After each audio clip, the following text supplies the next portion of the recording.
vídeo de hoje, o Vasco classificado dentro do Nilton Santos e o Botafogo começou errado, tá terminando errado 2025. Qual a surpresa? Qual a novidade? Vamos ao Botafogo.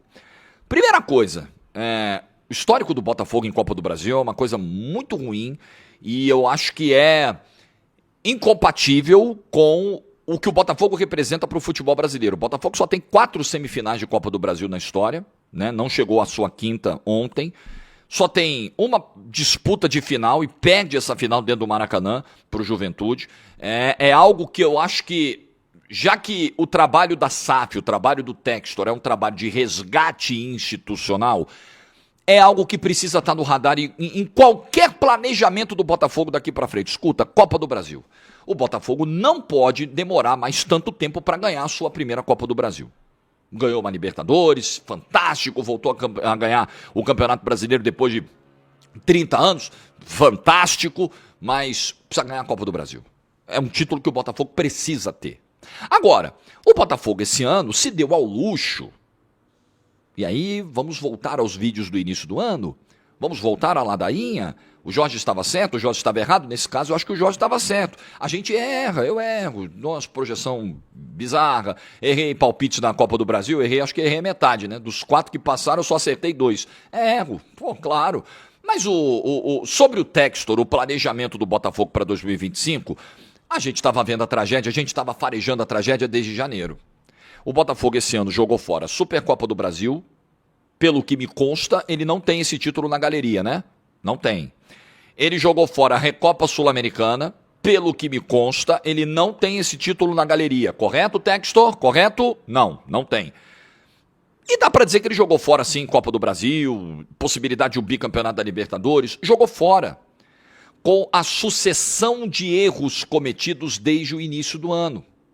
Com a bizarra ideia de transformar a exceção em regra.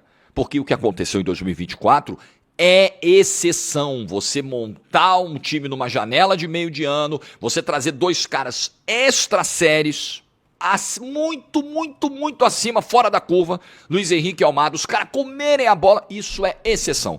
Você não vai conseguir isso todo ano. Não tem como. É impossível. Só que o Textor, talvez revestido da arrogância que os títulos de 2024 trouxeram para ele, talvez ele tenha sido picado, beliscado pela mosquinha da arrogância. Porra, eu sou brabo, olha aí, ó. Acabei de chegar, botei o Botafogo campeão da América, campeão brasileiro. Porra, posso tudo, vou fazer igual ano que vem. Se ferrou. Só que o problema é que ele se ferra e o Botafogo se ferra junto. E o torcedor se ferra junto. Ah, eu errei. Ele falou ontem na entrevista, eu posso listar uns 20 erros que eu cometi nesse ano e tudo mais? Sim, errou, mas a instituição paga o preço. A instituição paga o preço. Então o Botafogo, lembre-se, no início do ano, foi com um técnico interino para jogar 2 decisões em fevereiro, insistindo em Carlos Leiria. Enquanto Jardine não vinha, Mancini não vinha, Tata Martino não vinha, era só frustração. Carlos Leiria, cara do sub-20 do Botafogo, para um time que acabou de ser campeão da América, meu Deus do céu. Carlos Leiria, para jogar 2 decisões. E o que aconteceu? O Botafogo foi atropelado nas 2 decisões que disputou em fevereiro. Atropelado pelo Flamengo, ficou barato, hein?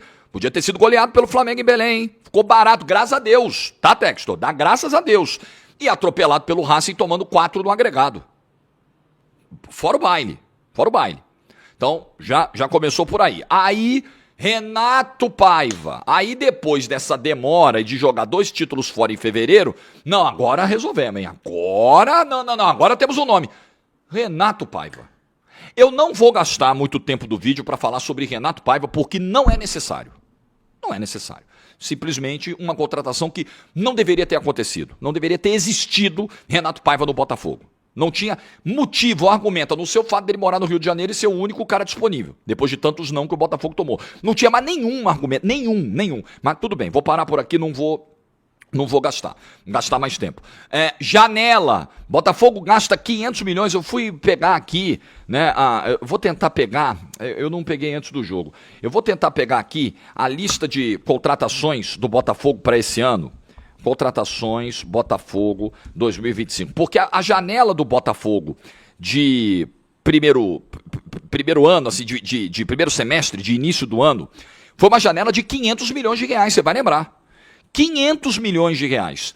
E aí o Botafogo, por exemplo, achei aqui, ó. Por exemplo, o Botafogo pagou quase 50 milhões de reais no Juan Cruz. No Juan Cruz. 50 milhões de reais no Juan Cruz. Sabe? É muito dinheiro jogado fora. Com todo respeito, muito dinheiro jogado fora. Botafogo contratou por $1 milhão o Elias Manuel. Cadê o Elias Manuel? O que foi o Elias Manuel até hoje com a camisa do Botafogo? Sabe? Então, são contratações que você fala, pô, nada, né? Até agora, nada. Natan Fernandes, Botafogo também contrata para esse ano, $10 milhões, mais caro que o Juan Cruz, 57 milhões de reais na cotação da época. Valeu isso tudo? Natan Fernandes já deu esse retorno ao Botafogo desde que chegou? Santi Rodrigues, sabe quanto o Botafogo gastou do Santi Rodrigues? Que agora está começando a dar algum sinal de melhora. Ontem fez um bom jogo, 100 milhões de reais, quase 100 milhões de reais, 17 milhões de euros. Então o Botafogo gastou mal, se planejou mal, escolheu mal o seu treinador e deu no que deu. Aí você acha que tem milagre? E outra, despejando dinheiro daqui pro Lyon, para esse projeto multiclubes de caixa único bizarro do Textor, que ferrou com o Botafogo, um clube que arrecada em real, tendo que salvar um clube que arrecada em euro, numa moeda que vale 6 vezes mais do que a nossa. E saindo dinheiro de premiação aqui e indo para lá, daqui e indo para lá. Não vai dar certo, irmão. Não tem como. Não tem como. Eu acho legal, acho virtuoso o Textor fazer o meia-culpa, acho. Porém, acho tardio. Porque tudo que a gente está falando aqui hoje, no dia 12 de setembro, tudo que o Textor está admitindo agora, a gente já falava em janeiro. Em janeiro. E aí tem gente que diz que a gente é chato demais, que a gente enche o saco, que a gente é corneta, que a gente é ingrato. Fica nessa de gratidão ao Textor a vida inteira, botafoguense. Fica nessa. Não, temos que ser gratos pelo que ele fez em 2024. Sim, tem que ser grato, mas isso não dá ao Textor o direito automático de só fazer cagada dali pra frente. Não, não reclama não, porque ele deu o título em 2024, os títulos em 2024. Não reclama não, porque ele salvou o Botafogo. Outro ponto que eu sempre bati aqui. Ok, ele precisa ser reconhecido como o cara que resgatou o Botafogo. O Botafogo acabaria, não sei se acabaria, mas o Botafogo certamente passaria por um processo de perda de relevância absoluta se não fosse a SAF. Total. Ia virar um clube de Série B, Série C. Eu acho que esse risco estava dado. E o Textor salvou o Botafogo desse risco. Mas não percam de vista que tudo isso é feito como um investidor. O Textor não veio fazer filantropia, ele não veio fazer caridade, ele não veio porque ele é bonzinho e ele ama a torcida do Botafogo. Ele veio para ganhar dinheiro e tá tudo bem, não tô recriminando não. Eu não sou anti-lucro, eu não recrimino, nada. Pelo contrário, sou entusiasta, a roda tem que girar. Agora, não venha com esse papo também, não, veja bem, não, ele veio para ganhar dinheiro, ele veio como investidor. E a gente não sabe o que vai ser do futuro do Botafogo, se vai para a mão do Marinac, se não vai, se fica com a Eagle, se é com Textor, se é sem Textor. É um cenário de indefinição que eu acho que internamente pode ter alguma consequência no elenco do futebol. Pô, o que vai ser, né? O que será? O que, né? É muito difícil e a gente não sabe o que vai ser do fim de temporada do Botafogo, porque a desmobilização desse ano, e eu não vou culpar o torcedor. Pô, mas caramba, Jorge, só ontem o Botafogo esgotou todos os ingressos. Foi a primeira vez no ano, só em setembro. Sabe por quê? Por culpa do Textor, por culpa dos erros da diretoria, do planejamento mal feito.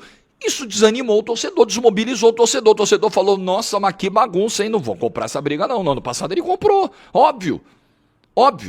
Eu entendo o torcedor do Botafogo e eu conheço muito bem a torcida do Botafogo, o perfil do botafoguense. O botafoguense, ele é mais desconfiado, ressabiado, pé atrás, um pouquinho pessimista e precisa ter algum sinal. Se ele não tem, esquece, irmão. Ele não vai, é diferente. Ah, mas tem torcida que é melhor, que é pior. Não vou entrar nesse mérito. Cada uma Cada torcida torce do seu jeito, se comporta do seu jeito, tem o seu perfil. O perfil do botafoguense é esse. Ele não viu motivos. O clube não deu motivos a ele. Pô, vamos que as coisas estão indo bem. Não, nada. Quer ver outro erro do Textor que eu não citei? David Ancelotti. 15 jogos, cara. Nem vou aqui dizer que a classificação passa por um erro de estratégia, porque ele poupou o Vitinho, porque ele poupou o Savarino. Irmão, o Savarino chegou 5 horas da manhã de viagem. 5 horas da manhã. Vindo da Venezuela, de Maturim. Uma logística muito ruim, muito complicada sempre.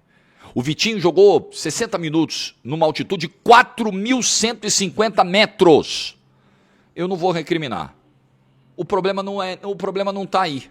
O problema não é esse. O problema é você ter um treinador com apenas 15 jogos na carreira. Ontem foi o 15º jogo do David Ancelotti na carreira, comandando o atual campeão da Libertadores e atual campeão brasileiro. Tem mais risco de dar errado ou chance de dar certo? Vamos lá, sejamos lógicos. Raciocínio lógico. Pensa. Não é complexo, tá? Um cara de 35 anos, que nunca foi técnico na carreira, pega um time no meio da Libertadores, do Campeonato Brasileiro, com uma pressão danada, atual campeão da América e tal, enfraquecido porque perdeu os principais jogadores do ano passado. Aí você traz esse cara para treinar o time. Tem mais chance de dar errado ou certo? Para mim é óbvia a resposta, né? Para mim é muito fácil a resposta. Ontem, por exemplo, eu acho que ele errou ao tirar o Ponte. O Vitinho não mudou muito o panorama do jogo e o Ponte estava bem no jogo. Mas é normal que ele erre porque ele não está pronto. É a mesma coisa que eu falo para todo treinador, que eu falava para o Kleber Xavier do Santos, que eu falava no início da carreira do Felipe Luiz. Os caras não estão prontos, eles estão chegando agora. É normal que eles errem. O que não é normal é você trazer esse cara do jeito que o Botafogo trouxe, no momento que o Botafogo trouxe, nas condições que o Botafogo trouxe. Aí é que está o problema. Mas o Textor achou por bem fazer isso aí, fazer esse movimento. Pagou o preço. Mas a torcida é quem paga o preço maior. E eu fico muito preocupado, voltando a esse ponto, com a mobilização do Botafogo para a reta final do Campeonato Brasileiro. Porque, galera, ficar fora da Libertadores de 2026 será um desastre. Não quero aqui deixar ninguém em pânico, apavorado, vender susto, como falam. Mas ficar fora, e esse risco existe, claro que existe, a briga por G6 está muito embolada. Ficar fora de Libertadores é desastre para o Botafogo no ano que vem. Desastre. Desastre econômico, desastre esportivo, desastre. Então, o Botafogo precisa pelo menos salvar essa vaga de Libertadores. Não é salvar 2025. 2025 não tem salvação. 2025 foi para aquele lugar. Foi, já era. É tentar salvar 2026. A operação Salvação 2026 do Botafogo começa agora, imediatamente, a partir do jogo de domingo contra o São Paulo no Morumbi. Aliás, jogo que eu vou narrar na GETV domingo, a partir das 4 da tarde, o nosso pré-jogo. A bola vai rolar às 5h30 na volta do Brasileirão, São Paulo e Botafogo se enfrentando no Morumbi. Deixa eu só falar um pouco do jogo de ontem, para não ficar apenas no balanço desse ano negativo, do Textor e tudo mais. O Botafogo, não dá para dizer que ele fez um mau jogo.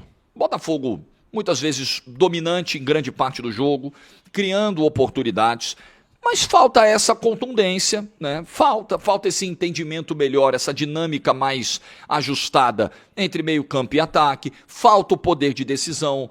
Hoje o Arthur Cabral, ele não consegue entregar, e não é hoje, né? É por característica. Você também tem isso, né? Você vai mudar peças no meio da temporada, você vai trocar um goleiro por outro, você vai vender um zagueiro, vai trazer outro, vai vender um atacante, vai trazer outro. Se você faz isso, acontece, isso é lógica, dinâmica de mercado, tudo bem, você pode perder jogador a qualquer momento, tudo bem. Agora, quando você faz isso em diferentes setores e a reposição é feita com jogadores de características muito diferentes, você está andando casinha para trás do trabalho, na evolução, você está empacando a evolução do time. É o caso da entrada do Arthur Cabral. Ele é outro jogador. Igor Jesus é um jogador. Não estou dizendo que é melhor, não. Igor Jesus é isso aqui. Arthur Cabral é isso aqui. Eles são diferentes. Em mobilidade, em participação, em funções no campo, eles são muito diferentes. E o Botafogo achou, mais um erro da empáfia do seu John Textor, que é a coisa mais fácil e automática do mundo. Tirou o Igor Jesus, bota o Arthur Cabral, tá vindo da Europa, vai dar super certo. Característica totalmente diferente. Então, isso é um problema.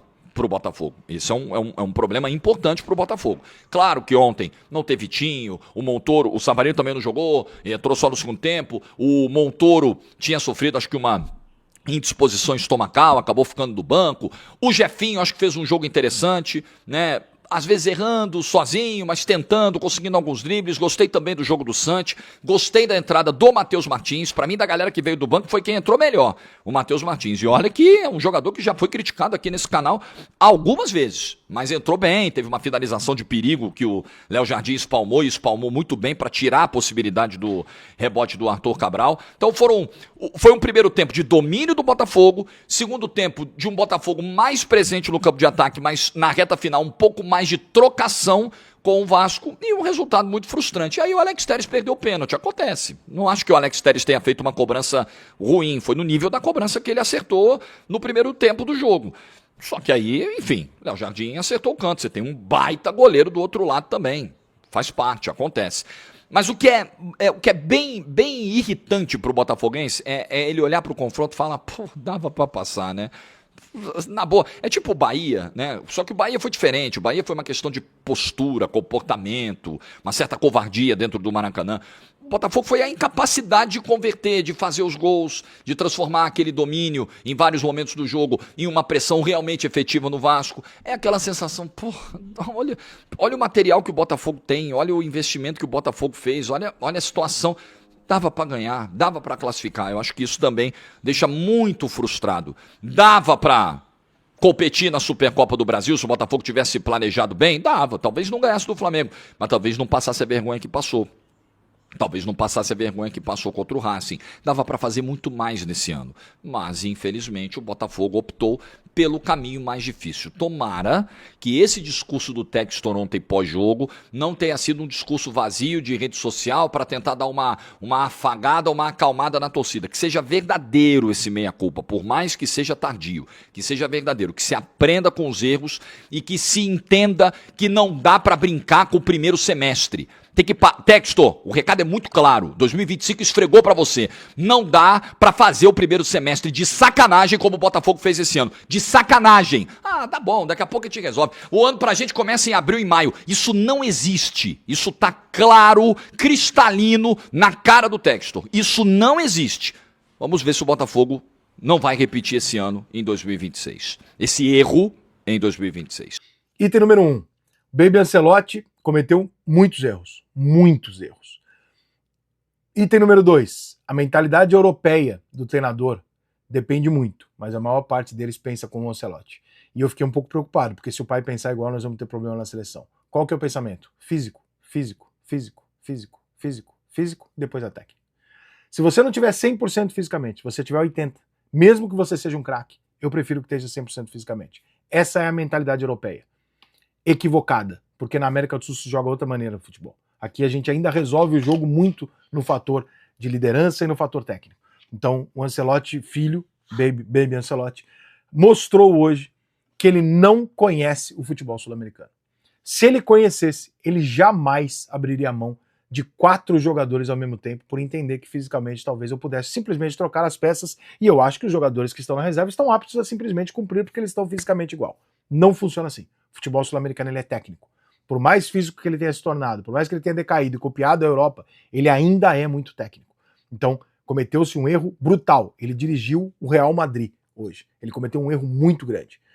Outro erro grande que ele cometeu foi não ter colocado o Montoro durante o jogo. Ele precisava de um ponta driblador para achar espaço na defesa do Vasco e ele optou por simplesmente botar um jogador mais alto para ficar cruzando bola na área. Então, usou de novo um método mais europeu do que sul-americano.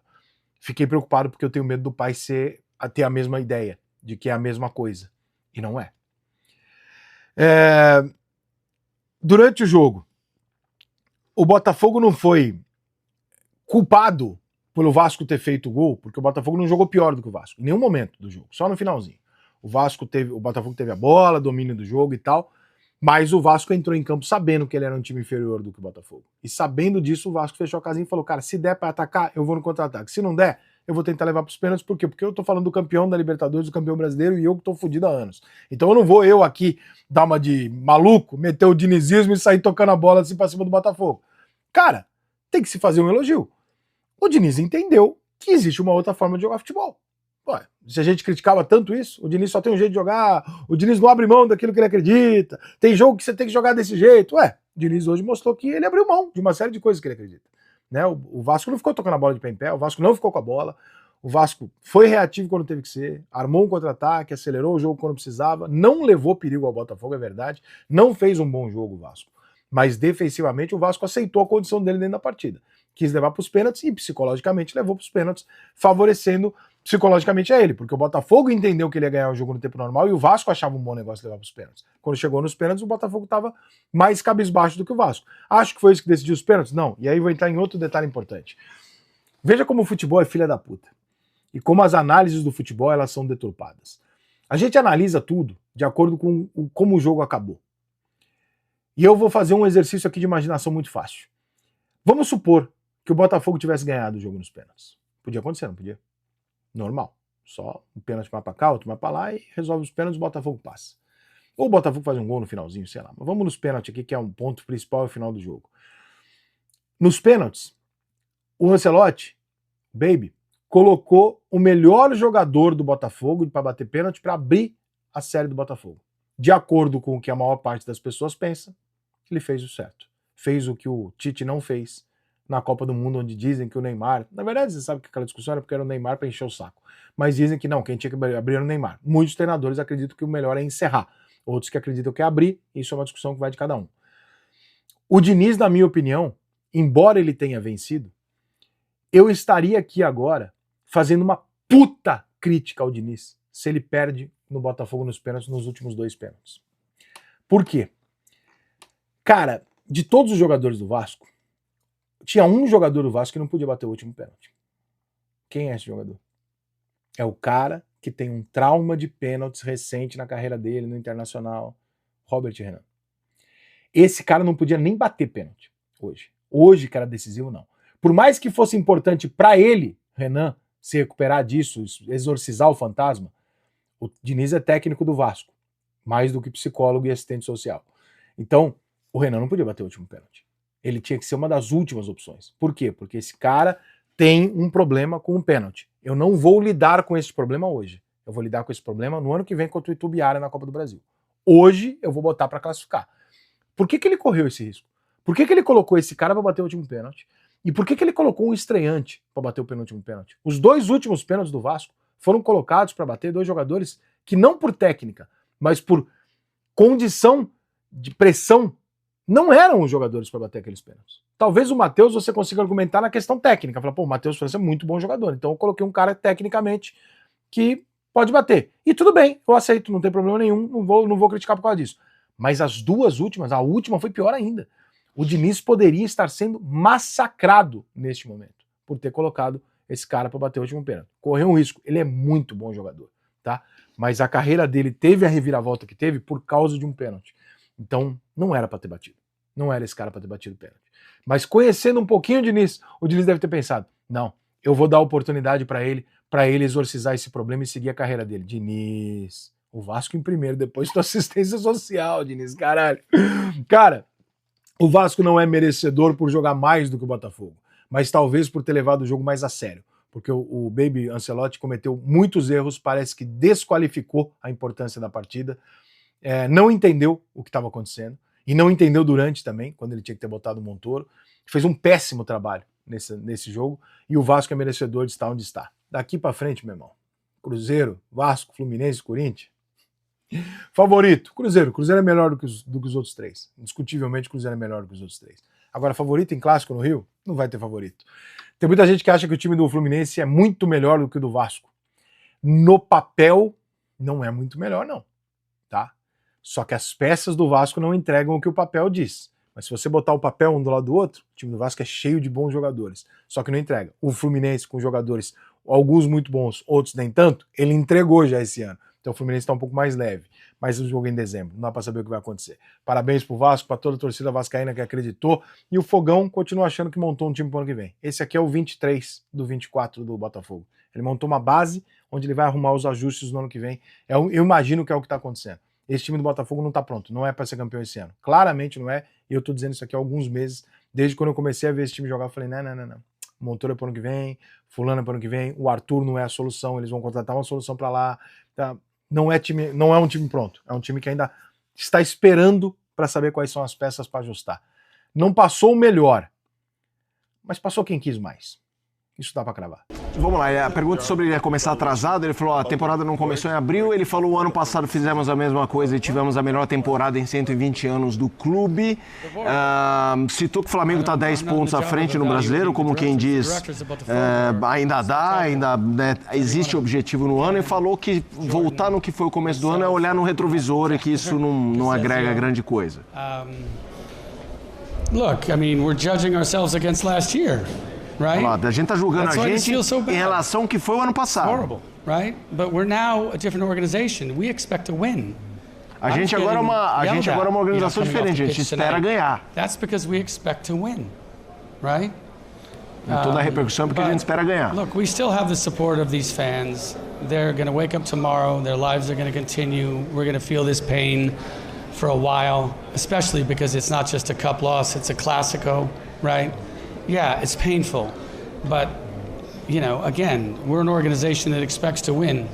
You didn't say that 5 years ago, 10 years ago. Well, it's different now.